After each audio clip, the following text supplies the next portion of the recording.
Hello everyone, welcome back to my channel हौसलों की उड़ान। तो आज मेरे दिन की शुरुआत हुई थी 5 बजे से और आज मैं वीडियो ब्लॉग स्टार्ट करने से पहले मैं आप सभी को बोल दूं कि प्लीज़ मेरे चैनल को लाइक शेयर सब्सक्राइब ज़रूर करिए, जिससे कि मुझे मोटिवेशन मिलता रहे और मैं ऐसे ही हेल्पफुल कंटेंट आपके लिए प्रोवाइड करती रहूँ। तो आज की कंटेंट बहुत ही अच्छा है, प्लीज़ लास्ट तक वीडियो को ज़रूर देखिएगा। हम जैसे हाउस वाइफ मदर के लिए मदर को टाइम टेकिंग बहुत ज़रूरी है। हम कैसे अपने बच्चे और घर को संभालते हुए अपने लिए अपनी स्टडी के लिए टाइम निकालें, तो मैं 4 ऐसी टिप्स बताऊंगी जो आपके लिए बहुत ही हेल्पफुल होंगी। सबसे पहला कि मॉर्निंग पर्सन बनिए। देखिए, मॉर्निंग पर्सन बनने से हमारी हेल्थ भी अच्छी रहेगी और हमारी हेल्थ अच्छी होगी तो हम स्टडी अच्छी कर पाएंगे। तो आप ज़्यादा से ज़्यादा कोशिश करिए कि आप सुबह उठ पाएँ। जिसके पास बेबी है तो वो 2 घंटे बेबी के उठने के 2 घंटे पहले अपने मॉर्निंग की शुरुआत करें। इससे अगर हम 2 घंटे अपनी स्टडी को मॉर्निंग में दे पाएंगे तो हमारी स्टडी आगे बहुत ही अच्छी जाएगी पूरे दिन में। तो और मेरा ये कहना है कि अगर आप अभी स्टार्टिंग कर रहे हो है ना, तो आप तुरंत से 2 घंटे पहले मत उठिए, है ना। अगर आपका स्टार्टिंग फेज़ है तो आप 30 मिनट पहले उठिए और 30 मिनट से ही शुरुआत करिए। जैसा कि मेरा कहना है कि छोटे कदम से ही बड़े लक्ष्यों की प्राप्ति होती है। हम अपने लक्ष्यों तक तभी पहुँच सकते हैं जब हम छोटे कदम हर दिन छोटे कदम हम लेंगे कंटिन्यूटी के साथ। लोग 4-4 10-10 घंटे पढ़ाई का टाइम टेबल बना लेते हैं, लेकिन वो 4 दिन बाद बंद हो जाता है। उसका सबसे बड़ा कारण यही होता है कि हम अपने दिमाग पर बर्डन दे देती हैं 2-2 3-3 घंटे का।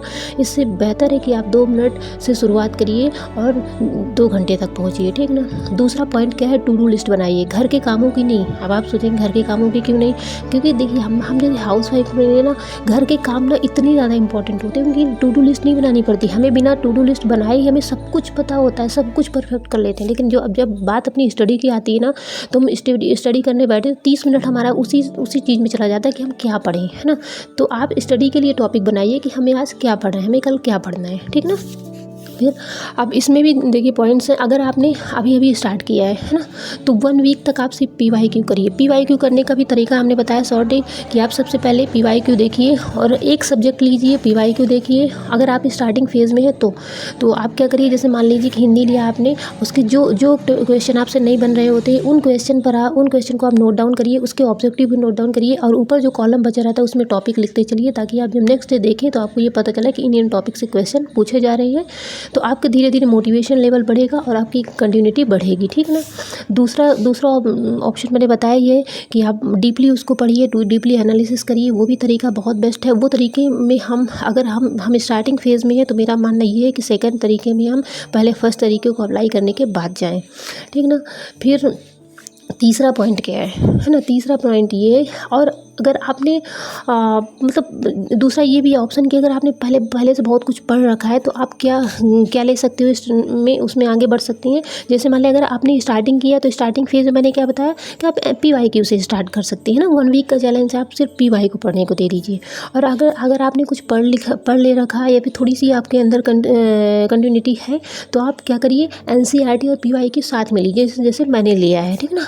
तो NCERT में अगर वर्ग 3 की प्रिपरेशन करें तो आप EVS ले लीजिए, जो सब्जेक्ट आपका फेवरेट है ना, तो EVS ले लीजिए। तो मान ली उसमें आप क्या चैलेंज लेंगे, एक चैप्टर हमें पढ़ना है ऑनली, ठीक ना। तो 30 मिनट आपको एक चैप्टर पढ़ने में लगेगा, 30 मिनट आपको PYQ करने में लगेगा। मतलब आपको पूरे दिन में 1 घंटे चाहिए। आपके दिमाग में सिर्फ इतना रहेगा 1 घंटे ही तो पढ़ना है, तो आप आराम से अपने लिए 1 घंटे का समय निकाल लेंगे और पढ़ लेंगे, है ना। लेकिन अगर आपने 2-2 3-3 घंटे का चैलेंज स्टार्टिंग में ही ले लिया तो आप कभी भी कंटिन्यू नहीं रह पाएंगी, ठीक ना। थर्ड पॉइंट ये है गोल्स, है ना।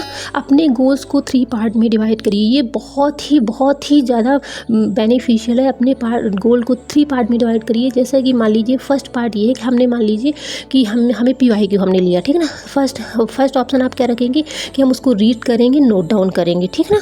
ये आपने फर्स्ट उसमें लिया कि रीड करना है NCERT, और वो मान लीजिए PYQ के लिए तो रीड करना है और नोट डाउन करना है, राइट। दूसरा, अगर हमने ये ना कर पाया तो हम उसी को दूसरे पार्ट में क्या डिवाइड कर लेंगे, ओनली रीड कर लेंगे। अगर हमें ये करने का भी मौका नहीं मिला तो हम थर्ड पार्ट में क्या कर लेंगे कि हम ओनली वीडियो सुन लेंगे, ठीक ना। मतलब पूरा दिन में आपका माइंड ये कहेगा कि हमने कुछ तो किया, एटलीस्ट हमने कुछ तो किया, है ना। ये नहीं रहेगा आपको रात में सोते वक्त ये रिग्रेट नहीं रहेगा कि हमने अपने लिए कोई समय नहीं निकाला।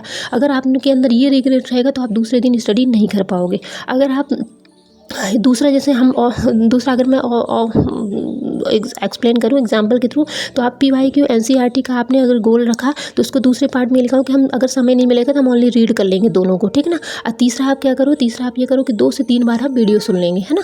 तो सबसे पहले देखिए, पहले तो आपको 100% अपना देना ईमानदारी के साथ, ऐसा नहीं कि आप सिर्फ उसी को अप्लाई कर लो। सबसे पहले 100% देना। अगर उसके बाद आप जैसे मान लीजिए बच्चा बीमार हो गया, गेस्ट आ गए, है ना, जॉइंट फैमिली में बहुत सारी दिक्कतें होती हैं, उसके बाद अगर आपके पास समय नहीं मिला तो आप इस ट्रिक को फॉलो करिए।